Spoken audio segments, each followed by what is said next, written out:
Aleichem, everyone. Are you in your makom kavuas? Are you? So I would like, please, I'm going to ask you to do something. Everyone can stand up, okay? And if down the middle here, okay? Down the middle.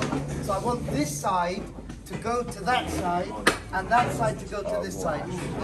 Somebody else's seat.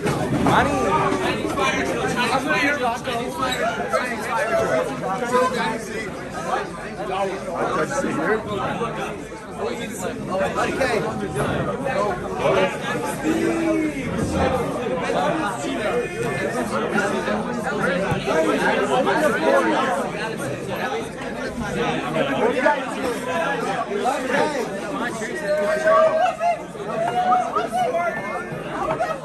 Okay.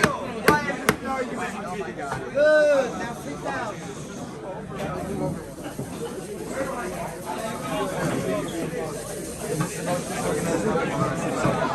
Okay. First of all, I have, your Divrei Torah, your Shtickle of Torah, I found very interesting because you're talking about the Chaim finishing Kol HaTorah Kula. Who's your Yeshivah? Who's your Yeshivah? The one that was talking about? The one that went through Kedusha 25 times. The real singer. He's not Yeshivah, just the Rebbe, right? The Rebbe and Yeshivah. So what did you say? You went through the Daf 10 times. Yeah. I'm thinking to myself, crikey! He's telling me Reb Chaim Kol HaTorah Kula. I'm saying 10 times? Whoa! So Mamish, kol hakavod to you. Don't give up. Keep on going with it. Keep on going. Same with the other siyumim. Very, very good. Don't undercut yourself. Don't undercut yourself. So Baruch Hashem. First of all, it's a schus. It's a brilliant schus, and it's good. I'm sad. I don't know all of you so well.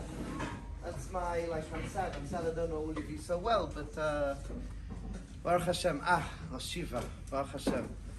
So, number one, I just want to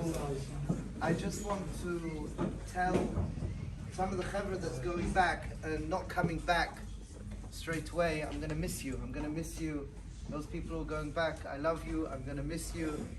And it's difficult. You come into this at the beginning of the year and you build relationships with people. And then some come back, some go back. So it's not easy. It's not easy, and it's like my yearly trauma. It's my yearly trauma. So shna bracha, mazel, and hatzlacha. Amen. Okay. We'll try and share something sensible. I don't know if I can do something sensible. We'll see. Okay. I won't make fun of the Zaks. Okay? I'm going to be very good. I'm not going to call them out or make fun of them. Okay? So you should feel comfortable. Where's the other Zak? Which one? He said, no, this one over here. Well, there's a few Zaks. I'm not going to make fun of you. I'm not going to single you out. Maybe. It may change. So let's maybe share two ideas. And you'll take what you'll take from the ideas. I don't know, listen, we hear these words. Question is, what do we carry with us? We try to carry things with us. We try to learn something, and then we try to, bring that something in and live it. And it's true. It's like a memory etched within us of hope as we listen. So it could be right now you're listening to everyone's shtickle of Torah, and subconsciously you're as well. I hope, for God's sakes, I can hang on to this. I really hope I can hang on to this. And sometimes we do, and sometimes we don't. Sometimes Zach saying it goes in one ear and comes out the other ear, other orifices as well sometimes. But the fact is that the nakuda is that there's a reality check that we do want. We do want to grow. We do want to build ourselves. And it's good for us. Very, very good for us. So I hope even if it's one little thing we can remember 5 years from now, 10 years from now. Just to stop for a moment and look around. Etch in your memory the fact that we're doing this right now. I think back when I was in Yeshivah, and I wish I stopped more just to take a mental image. Of my friends. I have a WhatsApp group from 1995. We did it whenever it was. I don't know when we did it. A WhatsApp group that have all the friends that have WhatsApp from Yeshivah. And it's just amazing. Years by. I haven't seen some of these cover from like when I was in Yeshiva, from 2000, 97, 98. This is one group, and I haven't seen them, some of them since Yeshiva. The only way we're in touch is WhatsApp. But you know, it's an amazing thing. Someone posted they had like their 28th baby, and this one and that one, and it's just nice. We're in touch. We're in touch. And actually, somebody came. I haven't seen him for years. I haven't seen him for years since Yeshiva, and he came over for a cup of coffee, and we just carried on where we left off in Yeshiva. It's like a joke about somebody. We pulled up the person. It was good. So just take mental images. It's special that you can do this. It's special that you're here. Forget the reasons why you're here, but the fact that you're here, you're together. And some of these faces, after you go back, you may not see again. Some of these faces you may see in 10 years, 30 years, who knows? Who knows? I went back, I saw one of my Rabbonim when I was in school. My Rabbonim were, I don't know, they must have been in their 50s or 60s. And one particular Rav, he was big, he was big, a strong guy. And I went to see him. He was 50-something years old. And I went to see him, I took my son. He's in his 90s. And to see one of my teachers that was strong, big like this, and his granddaughter's helping him, and he's shriveled up like this, and he's walking along, and, who are you? Says Gerzi. He goes, Ive, you came back to hold me. I thought that was it. But no, the fact is, it's like you see him. I was shocked to see him. So old, so old. I was so shocked to see him. I remember when I first became friendly with the Yeshiva, they were in the other building. And if I could be a little bit chutzpahdik, I'm looking at Rabbi Sitron. Rabbi Sitron, he looked the same, apart from beautiful, dark brown beard, and the Rosh Yeshiva, dark brown Rabbi Kalvasser, and me, even I had that, like my blondish beard. And now we look at us, we're old and white. I shrunk. I used to be 6'3". I shrunk. I don't know. So, savor the moments. Savor the moments. Enjoy the moments. Because you never know if you're going to get it again. And it's something to think about. And the next time you come, it's going to be a different generation, a different group of people. Next time you come, it won't be the same. Your experience, and every experience, is just yours. You will never ever have this experience again. The people sitting next to you, now we've done a hodgepodge. But your makom kavua, the experiences that you've had, it's gone. Once it's gone, it's gone. It's sad, but that's the nature of life. And it's the end of his man. What's going to be? Who knows? Who knows what's going to be? If I can just, I believe I can do this. I think back, people go through ups and downs. And it's like sometimes as well traumatic in our yeshiva, person's parent, and how they deal with it. The bravery and the courage of this year over here, I'm inspired. But he will tell you that he would never have made it by himself, and it was the collective, all of us. Whether it's a grandparent being nifta, that's part of our journey this year. Last year, it's part of our journey, if we like it or not. And that's going to be held in our hearts. It's going to be held in your hearts, and all of those people that are close. It's very special. Savor the moments. Take that mental imagery. Take the phone numbers. At least want to be in touch. Some people you don't want to be in touch. I tried to delete the Zaks off my phone, but they just Purim time they put me back on. I'm sorry. Tovach Hashem, no. Chazeh Hashem. Oh, I said I wouldn't do that. Tshuva. So let's share, and I'd like to share two ideas. And as I said, whatever you do with these ideas, you will do. I will share with you something that's going on in my head and my heart. We'll see where it takes us. The first idea is that in life, the quality of our life, the way that we live our life, what we will become in life. So what I'm going to become in life, what I'm going to be, what we're going to be on our deathbed, is how we felt about ourselves in our life, what we believed about ourselves in our life. Because what we believe ourselves to be and what we believe about ourselves is going to birth the actions that we choose each and every moment.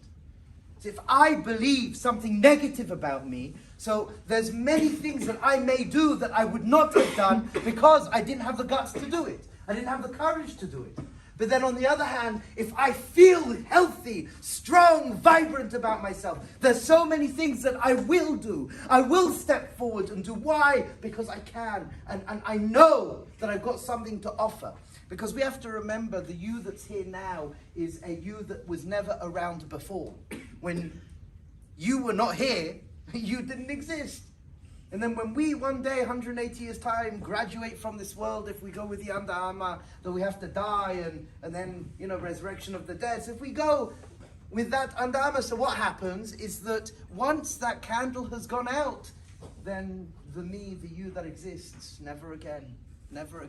So you have something to offer that's never been around before. You have a stroke within this reality to paint that is completely and utterly unique. The you that's you now, with the smallest little thank you, or the smile, or the wink of an eye to a friend, or a emoji on a text, that's uniquely you, and that flavor of you is just you. And what you believe about that is what will become of your life. It's something so important to realize. What you believe about yourself is how you will manifest. And the hope is you're big enough, strong enough, brave enough, you have enough courage that you can give something big. Big action, massive action. And we live in a day and age where people are okay being mediocre. And our message as Am Yisrael, one of our messages amongst the other messages, one of our main messages is there's no mediocre. We don't stand for mediocre. And whatever you do, you have a choice. Every single moment, do I put 1,000% in? Do I live fully engaged or not? It's your choice. No one could do it for you. You could be around people to encourage you, to share with you, to build you. When you're training, and you're trying to get that last bench press in, and your muscles are burning. For anyone who trains, you know what I'm talking about. Your muscles are full of lactic acid, and it's like your whole body and your mind is telling you, no, put it down. And then you have someone, no, you're doing it. And you manage to get that last few percent to lock out your arms. You manage to get, I'm talking about, yes? You wouldn't have done it if you didn't have that person screaming at you, shouting at you. But that's the nature of life. We can't do it by ourselves. We need each other. We need each other to say, finish that damn rep! You're gonna do it! Not giving up on you. You need it. We need it. We need each other. Nothing happens isolated. We're not born in a world of isolation. We're born in a world of connection. And there's a disease today. And that disease is loneliness.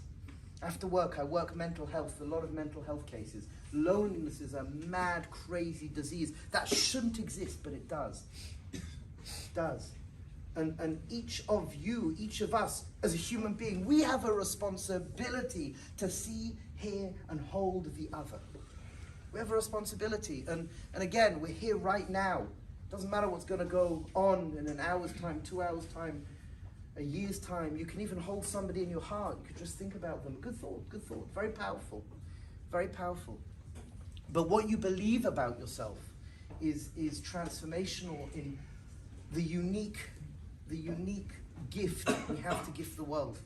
And there's two principles, nighttime share, we speak about this very often. There's two principles, that's really important to understand. And really, I don't know what we do at night in night share, but I'm saying it's like we have a lot of fun. But two main principles that we speak about in night share is the recognition that you live life, again, dependent on the way you feel about yourself, the way you experience yourself and what you give. And that's dependent on, we say two things. Number one, that you have a self-belief that I'm good. That I'm good. You have to believe, you have to work on it. You have to work on it. It doesn't come by itself, which is sad. Which is really sad. It doesn't come by itself, and it's hard. It's a funny thing. We've done exercises before. Some of you will know what I'm talking about, but we've done exercises where you say to yourself, I love me. I love me. Or you allow somebody else to say to you, they look into your eyes and I love you. And it's sometimes really difficult. We've had more than once throughout the number of years of doing this. Sometimes a person can't get out their mouth that I love me, I'm good as I am. And sometimes they cry. Sometimes there's a breakdown. Maybe some of you know what I'm talking about. It sounds very strange. It sounds very, very strange. Yet it's with mental health issues, working with people, speaking to people, it's a crazy, it doesn't make sense, but that's the reality. So how do I feel about myself? How should I feel about myself? My belief about myself is I'm truly good. My essence is good. That's something that is very important to work on. The next is that I have the power to create the life that I want to live. I have the power to create the life that I want to live. These 2 points are such pinnacle points of self-belief in order to build us, to help us become something that really has never been before in this universe. And to realize that, to have that self-belief, I'm worth it. I am worth it. I'm good. I'm good. My essence is good. And I have the strength to create the life that I want. And that self-belief, if you have that inside and you remind yourself, you create affirmations and you smash it into you, dance it into you, you scream it, shout it into you, whatever it may be. But when you start living from a place of that self-belief, when you start living from a place, I'm worth it, I am worth it, I am worth it. Yehoshua Gerzi, yeah, you're worth it. You know what as well with Yehoshua Gerzi? I will do whatever I need to do. I've got that koyach. I can manifest whatever I want. So far it seems to have worked. It seems to have worked. Because it's true. It's true. But you can't do it by yourself. You have to have people around you to help grow that in you, which we'll get to in a minute. So the first point is I'm good and I have the power to create the reality that I want, the life that I want. The second is our faith, our emunah in HaKadosh Baruch Hu, our frameworks of thinking. Emunah, frameworks of thinking. So what's our frameworks of thinking? That Hashem is good. The cause of all causes, divine intelligence, is good. And the Bara Olam, the cause of all causes, wants you to succeed and will support you in what you want to succeed in. So very, very important. That's the first point. That I'm good, my belief about myself, I'm good, and I've got the power, I've got the ability, I could learn the skills, and I could develop a greater ability to create the world that I want to live. I can create the life that I want. And the second is that Hashem is good. The cause of all causes is good, and the cause of all causes wants to support me in my success. Think about it, reflect upon it. If you don't believe it, do something about it. If you find it difficult to believe, do something about it. You can.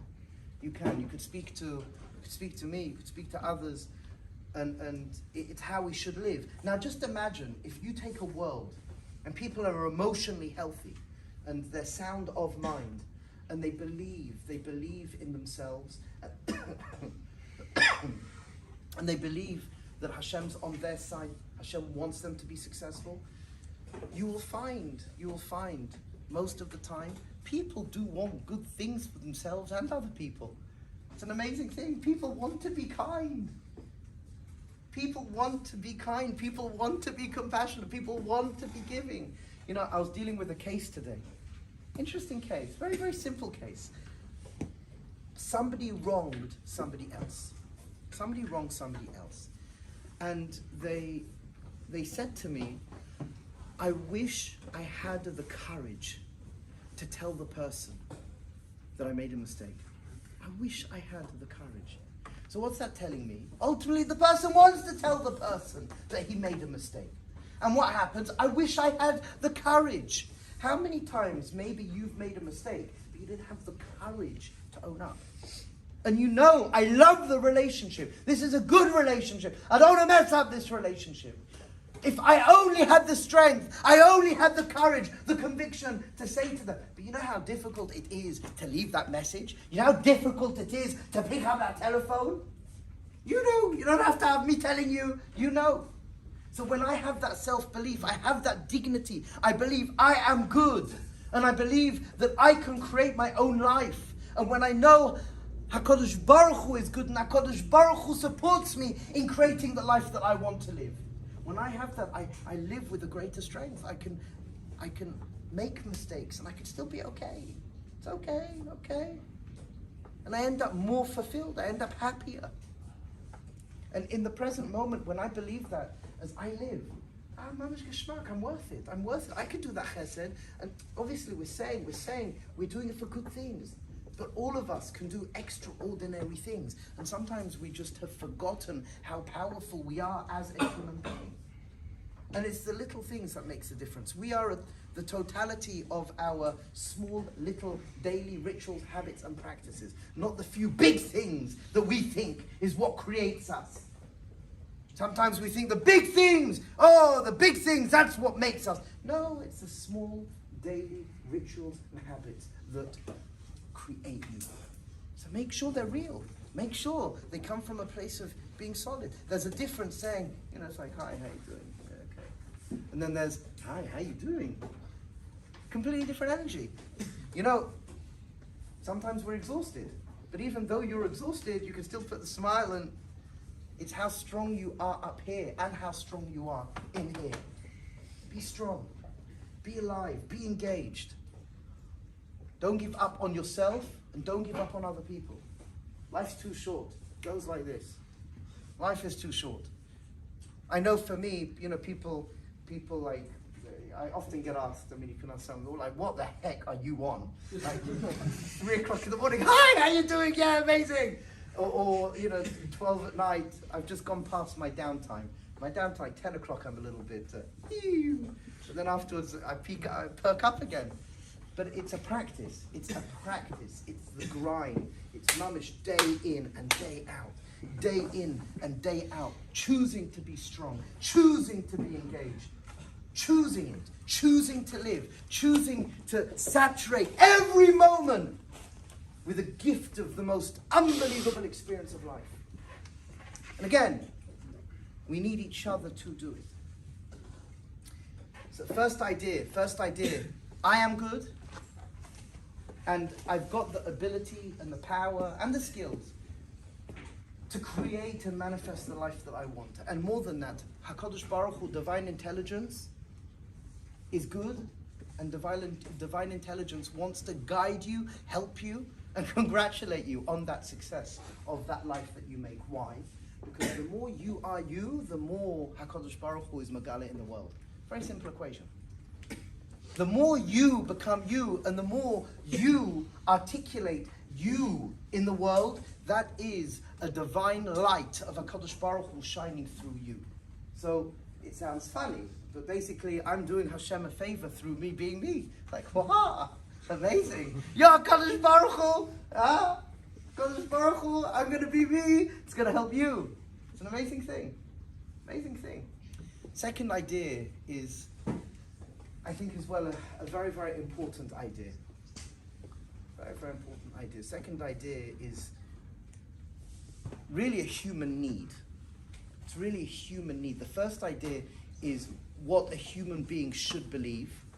A human being should believe that they are good and that they can create the life that they want.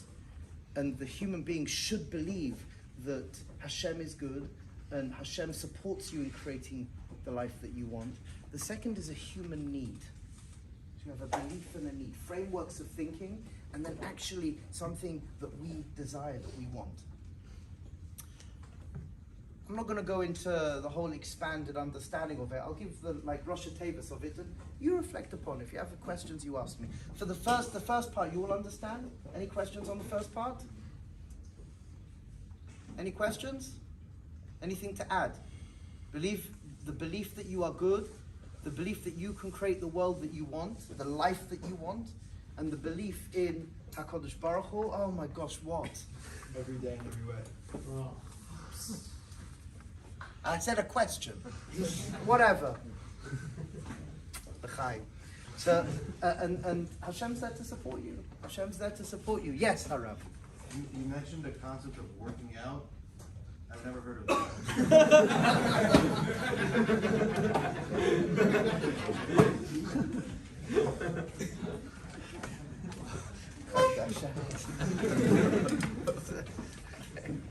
They're found in the Kabbalah. It's Kabbalah. You haven't started to learn Kabbalah. Only when you learn Kabbalah you'll start to working out.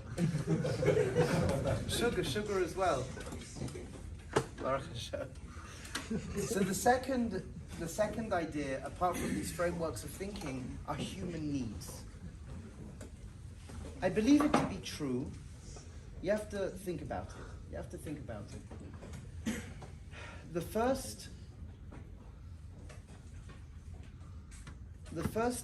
need is a recognition that we thirst for stimulation.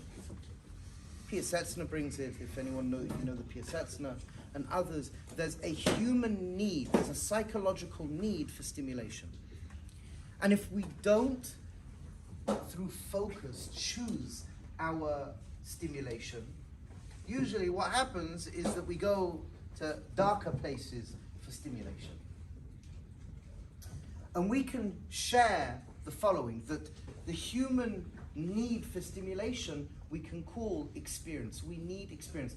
I label it divine experience because ultimately we want and we thirst for divine experience, divine peak experiences.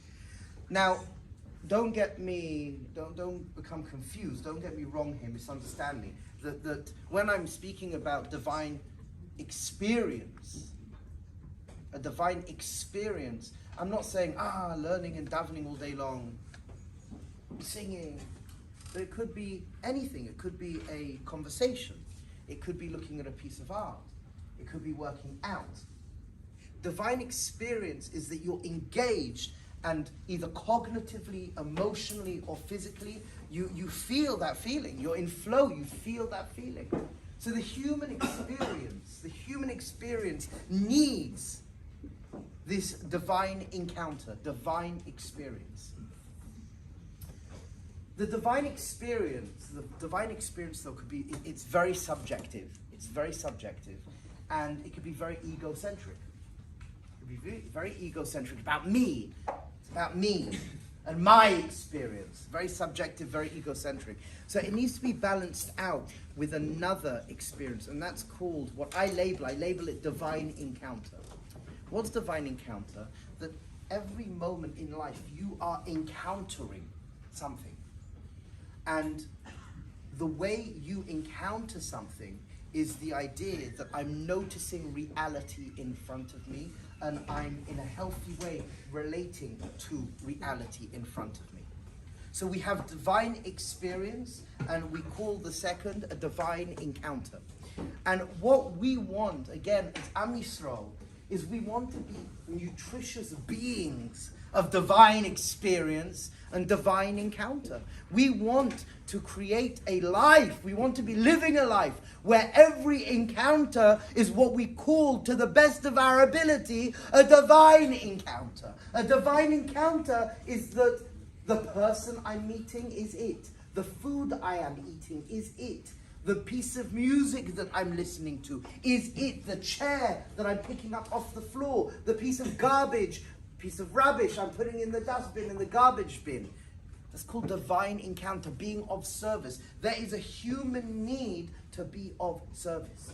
The divine encounter. And each and every encounter, according to our sacred ancient tradition, each and every moment is a divine encounter, hashgacha pratis. And on top of that, we need to make sure that we have an experience, divine experience. And we have a balance.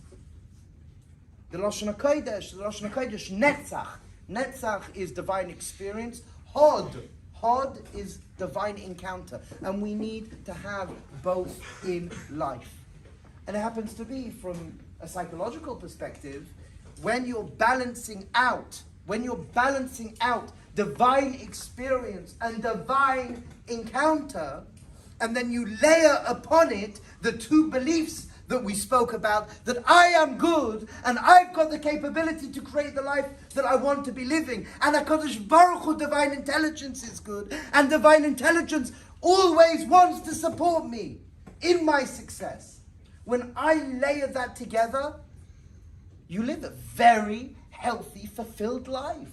When I'm working on experiencing divine experiences, divine encounter, I have a divine experience and I have a divine encounter. Divine experiences, I am choosing to put myself in situations to allow myself in a healthy way to be moved, to be impacted, to be inspired. I'm purposefully going somewhere to be moved, inspired, and impacted. If you think about it, that's what happens when a person goes to a movie, when a person plays a game, when a person is doing something of the nature of the theater, whatever it may be. What you are in fact doing, the reason why it's so powerful and so addictive, is because you're choosing yourself to put yourself in a situation where you allow the guard down and you allow yourself to be moved, inspired, and impacted. Now, why it's so difficult sometimes in other areas of your life, of our life, is because we don't know about this and we don't choose to place ourselves in places that's nutritious in dropping the guard, allowing ourselves to be moved, inspired, and impacted. It's a choice. Divine experience is a choice. The question is, do you choose it or not? So ways you can do that, again, you can choose working out, you can choose music, you can choose going to a kumzit, you can choose speaking to a mentor, whatever it may be. But the fact is, human experience is a choice. I choose to place myself in a makom of stimulation where I allow myself to be moved, impacted, and inspired. And the human encounter, again, the consciousness of human encounter, that each moment is an incredibly rich moment. Doesn't matter what it is. The belief and the choice to experience this moment is a brilliantly rich moment. For me, I'm experiencing beautifully rich. You can choose here. You can choose right now that this should be a rich moment. Divine encounter. You can choose it. The person sitting next to you. Just look for a moment at the person sitting next to you. It's a divine encounter. Okay, you're going to have now a breakdown. Who do I look at? But the point is just this divine encounter. Divine encounter. You look at somebody and it's a human being on planet Earth trying to figure out what is going on and how everything works, just as I am. It's human encounter. A divine experience, apart from a divine encounter, is I'm choosing to allow myself to be moved by the people around me, by the situation around me. So when we bring both these worlds together, when we bring the world of divine encounter, that it's the choice to saturate each moment with meaning. It's a choice. Divine experience, I choose to place myself in healthy stimulation, in healthy places to be stimulated. And coupled with the framework of thinking that I am good and I have the ability to choose every single moment how I want to express myself. Am I going to, God forbid, betray myself, or am I going to portray myself? It's my choice. My choice. Only your choice. Only our choice. And that HaKadosh Baruch Hu, divine intelligence, is good. And divine intelligence wants you to succeed in who you and what you want to become. Why? Because that's the favor that we do for HaKadosh Baruch Hu. That's the gift we gift HaKadosh Baruch Hu. It sounds crazy, but yeah, I gift HaKadosh Baruch Hu. I gift HaKadosh Baruch Hu because the flavor, the light, the expression of the Yehoshua Gerzi adds to HaKadosh Baruch Hu. And if the Yehoshua Gerzi was never around, that flavor of HaKadosh Baruch Hu would never ever be around. Where do we say it in davening? What's the source of this in davening? Say it a good few times a day. What do we say in Kaddish? Yehoshua. Well, that's interesting. Yehoshua Rabba. So what do the Mefarshim explain? Yehoshua Rabba, may your name be great, because that one person who loses, that one person who graduates from this world, Hashem's light is diminished. What? You're so powerful? I'm so powerful? Heck yes! Remember that. You are powerful. You have something to give that's never been given before. You do HaKadosh Baruch Hu a favor. You do HaKadosh Baruch Hu a favor. As much as HaKadosh Baruch Hu does us a favor, you do HaKadosh Baruch Hu a favor. Never ever forget that. When we stand up on Yom Kippur, when we stand up on Rosh Hashanah in our community, I say, HaKadosh Baruch Hu, I know I need you, but you know what? You need me. Yes, HaKadosh Baruch Hu needs me. HaKadosh Baruch Hu needs you, because you bring something to the table that never would have been around before. So I need to believe I am good. I need to believe I can create in a healthy way the life that I want to live. I've got the capabilities. I've got the abilities. I can find out how to do that. And I need to believe frameworks of thinking that HaKadosh Baruch Hu is good. And HaKadosh Baruch Hu desperately wants to support us in our endeavor of us becoming us.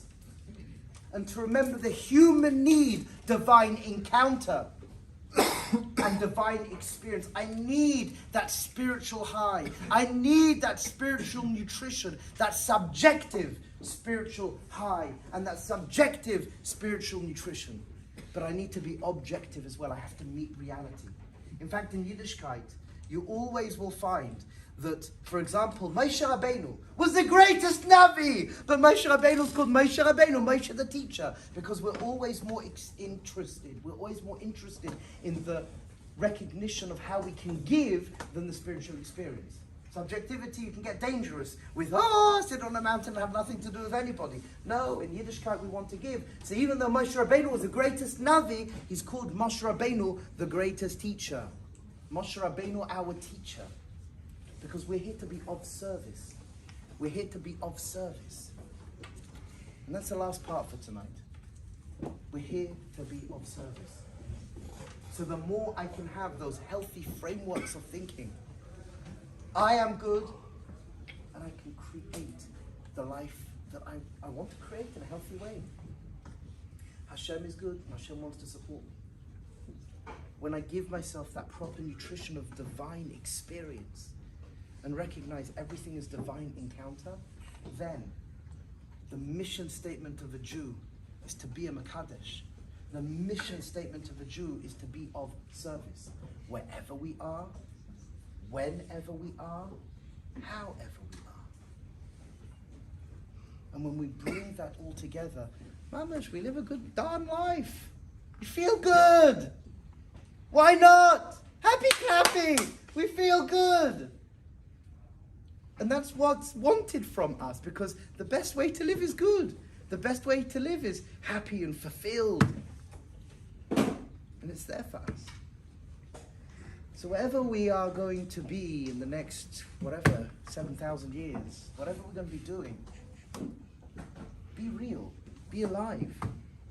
Feed yourself that nutrition of divine experience. And recognize everything is divine encounter. And believe that you're worth it. Believe you're worth it, and believe that you're capable of creating what you want. And HaKadosh Baruch Hu is good, and HaKadosh Baruch Hu's worth it, and HaKadosh Baruch Hu wants what you want. Go out and be of service, and live strong, live engaged, live fulfilled, because it's your inheritance. It's your inheritance.